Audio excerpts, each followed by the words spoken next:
Slurpy dab my G's, hope you're all doing well. Today I'm going to do a super short little quick video on making a Reese bass and the three main things that I focus on to get a classic D&B Reese. This one sounds like this.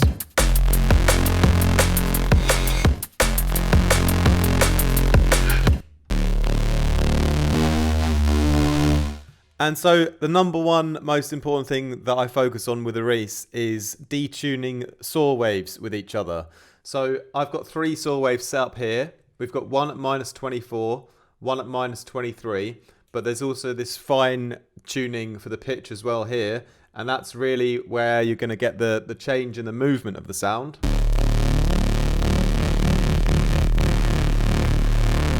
So that's where you'll not only change the tone, but you'll also change the movement at the same time.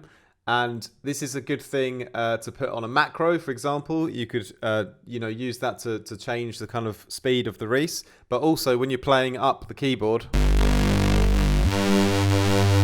it's also going to naturally increase the speed as the pitch of the saw waves goes up and their detuning increases. You get this faster movement going on, which is really, really cool.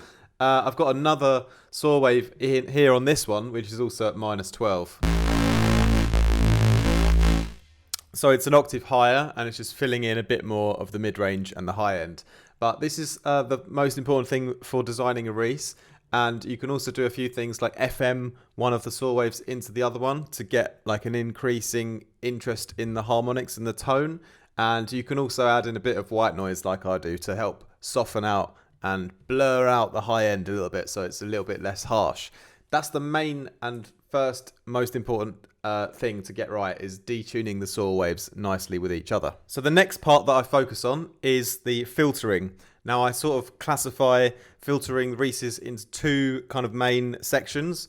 One is to add some interesting mid-range movement, which you can see I've done here with this filter 2, this phaser positive filter.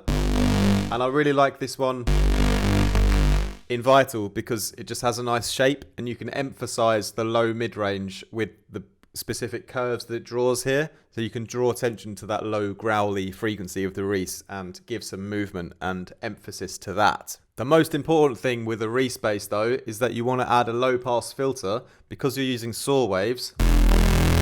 It can be really, really harsh in the high end. So that's why I'll always add a low pass filter to everything to take out a bit of that high end. And if you want to reintroduce some high end back in after you've done that, you can use something like the compressor here, which adds a lot of high end naturally. And it'll bring some of that brightness back up. Again, I've done that also here on an EQ, brought the brightness back up again, but it's a brightness that's been brought up after it's been softened first. So that's the most important thing, is to soften those harsh harmonics in the saw wave first and foremost before you reintroduce a bit of brightness after that. The third and most important thing to getting the tone of the Reese sounding really cool is to use distortion. I like to test out the different modes on the Vital distortion. And when you're dealing with saw waves, because they're quite a harsh wavetable, it's better to use like just a little bit of distortion on a smoother setting rather than a really, really aggressive one. So a little bit of sine fold saturation here. And the next thing that I'm really focused on as well is the width of the sound. In the first part of the oscillator section, I haven't added in any extra voices yet. So what I'm going to do is I'm going to do that with the chorus. So we're going to just chorus everything together and add that width, on top of all of the saw waves together. And the chorus in Vital just sounds really, really nice to me. That's one of my favorite things about using Vital, is the fact that the chorus just sounds so great. And even if you mix it in 15% or so, it's going to add just enough stereo width where you're not going to compromise all of the mono signal work that you've done, but you're going to blend in a little bit of extra stereo interest. And you can tweak the depth and delay settings until you've got it right. Stick the mix up. Have a little play around until you find a nice balance where it sort of fits with your sound. And once you're happy, bring that mix back down again. And you've got a lovely stereo warmth that's being applied to all of the saw waves at once, my G's. Now, just to finish up, there's a few extra things I like to do. I definitely want a bit of reverb on the Reese, even if it's a couple of %. Sometimes I put this at the start of the chain as well, because there's something magical that happens when you run reverb through distortion. Not all of the time, but sometimes it just really brings the sound to life in a more interesting way. And after that, you know, I've got a little bit of flanging, phasing. The phase is up quite high on this one, but I've taken the offset down. So essentially, you're not getting this left and right kind of aliasing or phasing, which might affect the low part of the sound. It's sort of like I'm just using it as a filter in this case. So in Vital, you can use the phaser as a filter, take the offset off, and you've got yourself like another filter to play with. Then again, like I said, I've done a bit of brightness tweaking with the compressor and the equalizer to finish things off. And that's a simple class Reese bass. Now I have applied some macros to this patch as well. If I didn't mention it, this one is on my latest preset pack Vital Terminal, which you can get on my website.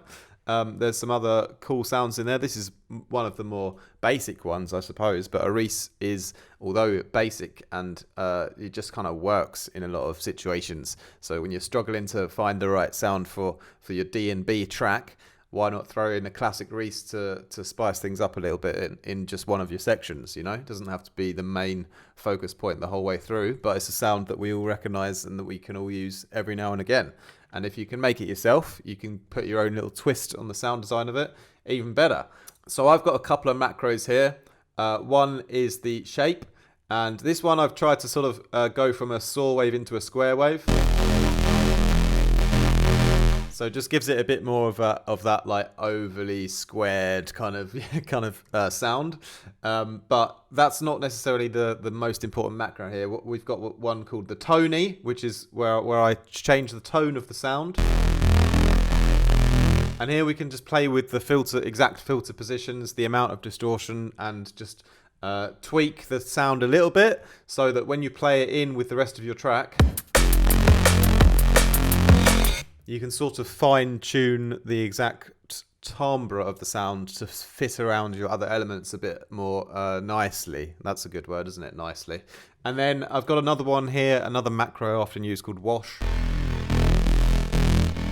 which is just simply where we sort of increase the amount of reverb and a couple of other tweaks so we can, for example, like automate the reverb to sort of wash itself out and smooth itself out at the end of a 16-bar section, for example, to transition down into a breakdown or something like that. So that's why I'll often include the wash macro. But there you go. That is the Dutty Class Reese wrapped up. And just to recap those 3 points. Number one, nice detuning between your saw waves, especially if you have two that are, you know, pretty much the same key, but they're just slightly off with each other. That's sort of creating the main movement. And then you can have another oscillator, which is perhaps an octave higher to get a few more harmonics in there, and a bit of white noise too, a bit of FM perhaps to spice things up a bit. Secondly, the filtering. Super important. A bit of mid-range sculpting where you can get the tone of the Reese to be a bit more unique and like kind of your own. And also not forgetting to do a nice low-pass filter and everything to cut out the really harsh frequencies that the saw waves will naturally give. And then, yeah, reboosting a bit of that brightness with some other plugins or effects after it's already been softened. That's a nice thing to do. And thirdly, getting a nice amount of distortion, but not too much because they're saw waves. With a sine wave, for example, you can distort it a lot more because it's not as harsh, and so you can get and generate new sounds out of a sine wave more effectively with higher levels of distortion, but doesn't quite work as nicely on saw waves because of their frequency content. And yeah, once you've also added a nice bit of toning with the distortion, don't forget to give a nice bit of chorus and a couple of other effects to add a little bit of realism with a little bit of reverb, a little bit of extra movement in another filter or so.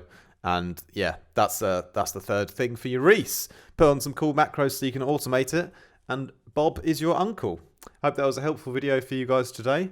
If you want to learn more about music production and take your sound to the next level, mixdown wise, synthesis wise, whatever you think that you're lacking in, come along and book in for a one-on-one session on my website. There's some package deals available. If you book in regularly, you shall be more rewarded. And you can also check out the Vital presets on my website. Vital Terminal is up there as well. And I have a really cool Discord community, which is available on Patreon as well. If you want to join Patreon, it's a little bit more expensive to join in the Discord, but there's a few other cool things happening on the Patreon page as well.